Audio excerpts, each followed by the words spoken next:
Olá, meu nome é Igor, eu sou aluno da UNP, mais especificamente no curso de Gestão da TI, e hoje eu vim aqui falar para vocês sobre alguns processos do COBIT. Bem, vamos lá começar.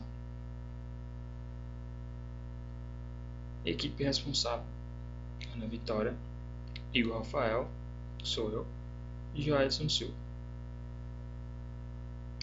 Professor da disciplina: Rodrigo da Cruz Fujioka, doutorando pelo Centro de Informativo da Universidade Federal de Pernambuco e professor de cursos superiores na UNP, da disciplina na qual Fundamentos da Gestão da TI, que é essa que está falando um pouco sobre o COBIT. Ele também leciona lá na UNP. Vamos lá, começando. Qual a importância da gestão de TI? Ou melhor, qual a importância de se aprender fundamentos de gestão de TI? Bem, é de grande importância, principalmente hoje que toda empresa possui um setor de TI, seja ela grande ou pequena. Enfim, fundamentos de gestão da TI vai preparar o aluno de gestão da TI para que ele possa absorver mais, melhor, dar uma base para esse aluno, para que quando ele chegar nos outros períodos com mais cadeiras, mais matérias sobre gestão da TI, ele já tem uma base de conhecimentos, tanto de alguns frameworks, quanto meio que já tem uma noção, né, do que o que é gestão da TI. Bem, fundamentalmente a gestão da TI ele vai dar toda aquela base desde o começo até um pouco de introduções a algumas ferramentas. Enfim, continuando. O que é COBIT-5? Bem, COBIT-5 é um framework de negócios para governança e gestão de TI. Esta versão incorpora as últimas novidades em governança corporativa e técnicas de gerenciamento. Fornece princípios globalmente aceitos, práticas, ferramentas e modelos analíticos para ajudar a aumentar a confiança e valor no sistema de informação. O COBIT-5, como o programa diz, já na verdade é a mais novo, não é bem a quinta versão porque tem 4.1, 4 alguma coisa, mas é o mais novo da COBIT. Bem, um dos processos que eu vou falar, que é o DSS-05, gerenciar serviços de segurança. O que é gerenciar serviços de segurança?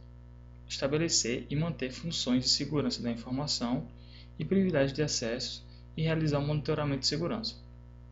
Bem, práticas: proteger contra malware, gerenciamento de segurança de rede e conectividade, gerenciamento de segurança de endpoints, gerenciar identidade e acesso lógico de usuários, gerenciar acesso físico a ativos de TI, monitorar a infraestrutura quando eventos relacionados à segurança. Bem, onde eu poderia estar explicando assim? Vou dar um exemplo a vocês. Pronto, olhando ali, gerenciar identidade e acesso lógico de usuários. Bem, um risco que a gente pode estar colocando no caso de usuários tal, é um usuário ter acesso a informações de outros usuários. Como a gente poderia olhar isso? Ficar monitorando e ter uma forma de garantir o isolamento dos dados dos usuários. Outra forma também que a gente pode ver seria o tráfego de dados, quando, por exemplo, no serviço em nuvem, os dados estão indo para o provedor. O que a gente poderia, no caso, um risco, né, que pode-se ter. E uma solução seria implementar um controle sobre esse tráfego de dados. No caso, uma criptografia seria uma boa ideia. Bem, voltando para outros, vamos para outro processo. MEA03, monitorar, avaliar e medir a conformidade com requisitos externos. Bem, avaliar se o processo de TI e processos de negócio suportados pela TI estão em conformidade com as leis. Garantia de que os requisitos foram identificados e respeitados e entregá-los à conformidade com o cumprimento da organização. Práticas: identificar requisitos de conformidade externo, otimizar a resposta a requisitos externos, confirmar conformidades externas, obter garantia de conformidade externa. Bem, como a gente pode colocar isso? No caso, requisitos, conformidade de requisitos, poderia ser um contrato, para saber se ele está sendo seguido a risca. Se tudo que foi estabelecido para que ele seja cumprido está sendo tudo seguido direito. E também saber se todo o seu processo, toda a sua organização de TI, toda a sua equipe de TI está trabalhando conforme a lei. Se não está violando nada, alguma coisa do tipo. Bem, minha parte, eu vou terminar aqui. Agora eu vou passar a vez para minha amiga Vitória, que vai continuar a explicar para vocês mais sobre alguns processos do COVID. Bom, continuando, meu nome é Ana Vitória, eu curso Gestão de Tecnologia da Informação na Unip, faço o segundo período e estou aqui para falar um pouco sobre gerência de riscos.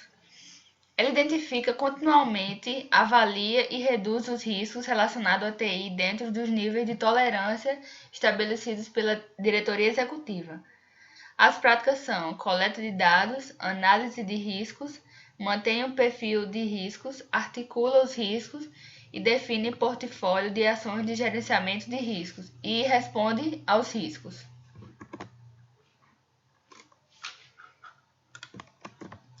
Em outras palavras, gerenciamento de riscos é o efeito positivo ou negativo de um evento ou de uma série de eventos que acontecem em uma ou diversas localidades.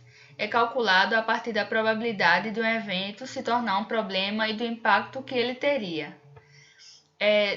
Deve-se fazer algumas perguntas, por exemplo, o que pode acontecer, qual a probabilidade desse evento acontecer e qual o impacto que ele teria. O segundo passo, definir bem o seu projeto.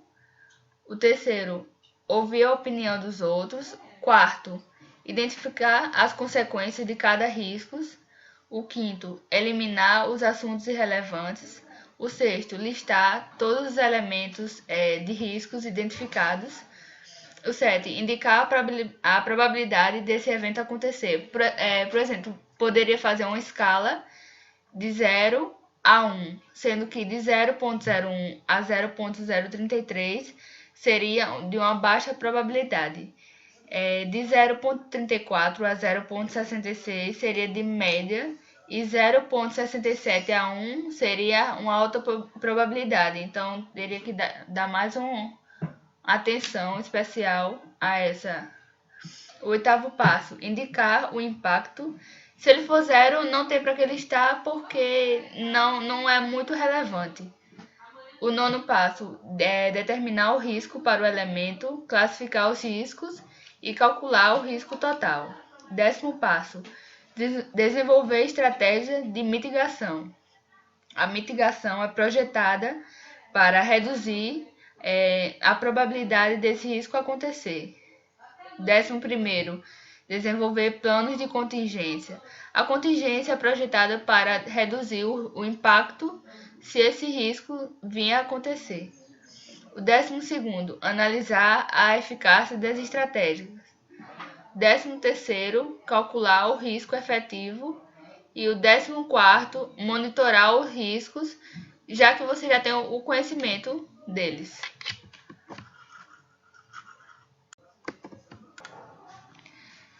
Gerenciamento de mudanças é de uma maneira controlada, que inclui mudanças de padrão e de manutenção de emergência relacionada com os processos de negócio, aplicações e infraestrutura. Isto inclui os padrões de mudança e procedimentos, avaliações de impacto, priorização e autorização, mudanças emergenciais, acompanhamento, elaboração de relatórios, encerramento e documentação.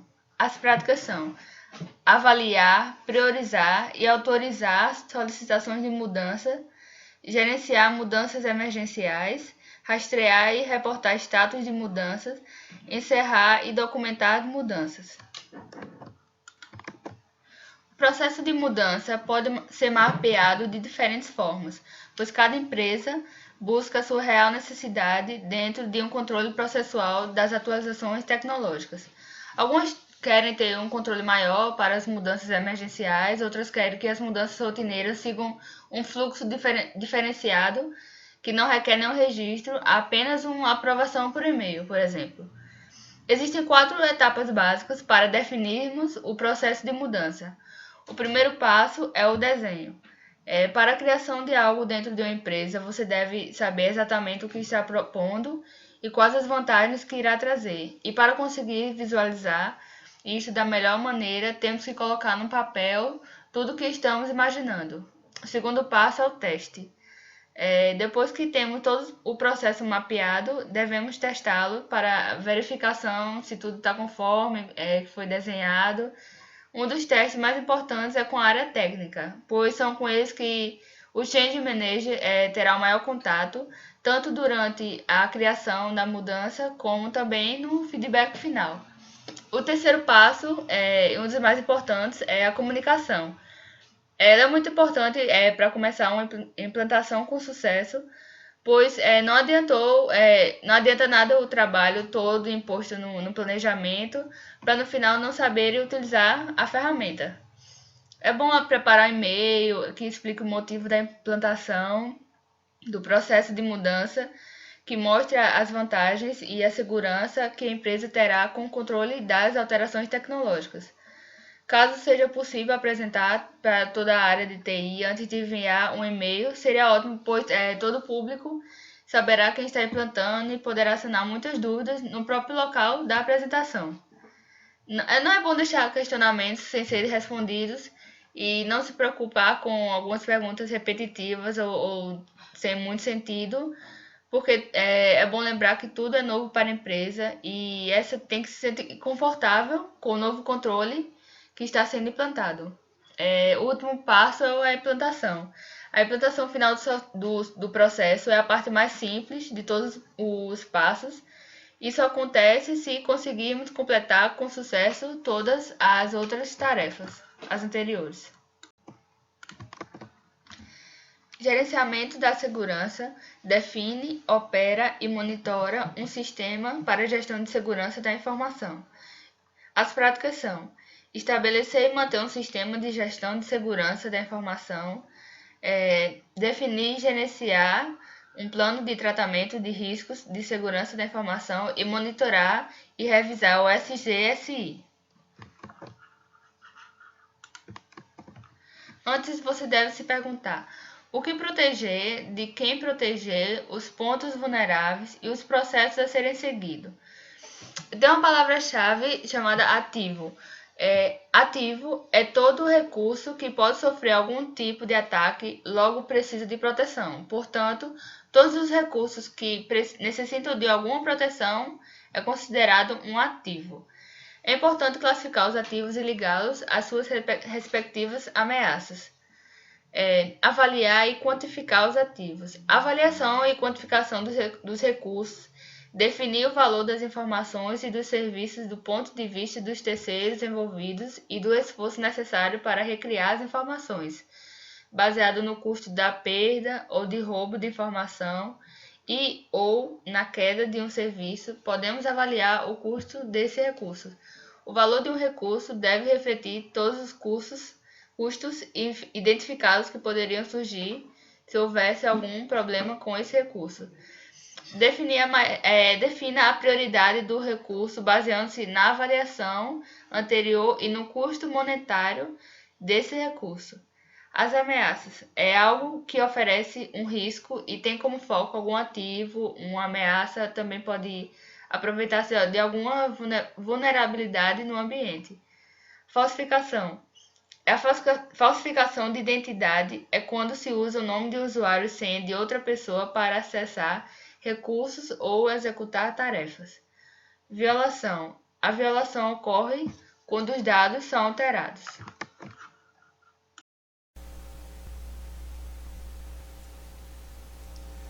Bom, pessoal, continuando aqui a apresentação, meu nome é Joedson, eu sou aluno do curso de Gestão da TI na Unip, aqui em João Pessoa, e vou continuar falando sobre alguns processos do COVID. Primeiro é gerenciar a inovação. Toda inovação existe um vasto processo por trás dela. Para ter uma inovação, precisa ter uma análise do processo de mudança, para ter uma melhoria em alguns aspectos. E nesses aspectos, principalmente, tem que ser pensado nas pessoas que estão envolvidas nessa parte de inovação. O foco de gerenciar a inovação é atuar em qualquer processo de mudança, tentando trazer a melhoria promovida pela TI. Por exemplo, eu tenho uma empresa e ela está em uma situação estável, e então vem um marco de mudança, e depois dessa mudança essa empresa, o desempenho dela cai. E se depois de um certo tempo esse desempenho da empresa não aumentar, é porque a inovação feita lá não agregou valor. Para que isso não se aconteça, temos algumas práticas citadas aqui, que é criar um ambiente propício à inovação, manter compreensão do ambiente corporativo, monitorar e examinar o ambiente tecnológico. Também temos recomendar iniciativas, adicionar apropriadas, monitorar e implementar o uso da inovação. Bom, continuando, vamos falar um pouco sobre gerenciar a aceitação e transição de mudanças. Além do que está sendo dito no slide, esse processo é um dos principais papéis do gerente de projetos, que é gerenciar a aceitação em relação à mudança. É preciso que todas as pessoas compreendam a razão da mudança e a importância de agir imediatamente para que possua motivação dos envolvidos. Todas as partes interessadas devem trabalhar em direção à missão e visão da empresa. Para isso, tem que mostrar que a mudança vai fazer coisas melhores dentro da empresa, fornecer o treinamento para desenvolver as partes de mudança, as partes envolvidas. E por fim, podemos também montar uma equipe que gere gerenciamento de mudança, onde as pessoas possam traduzir as ideias em ação e auxiliar os líderes em suas missão, e com isso mantendo a mudança viva, demonstrando resultados e feedback.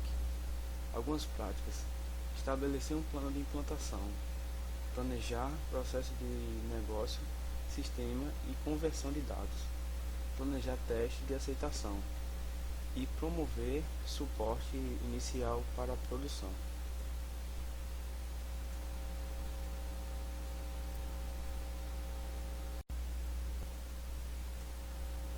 Bom, pessoal, por último, vamos falar sobre o processo de gerenciar a continuidade, que é estabelecer e manter um plano para permitir o negócio ter responder a acidentes e interrupções durante o processo, a fim de dar continuidade à operação de processos críticos de negócio e serviços de TI, necessários em manter a disponibilidade de informações em um nível aceitável para a organização. As práticas desse processo é definir políticas, objetivos e escopo da continuidade do negócio, manter uma estratégia de continuidade, exercitar, testar e revisar o PCN, conduzir treinamentos do plano de continuidade e gerenciar o preparo de backups.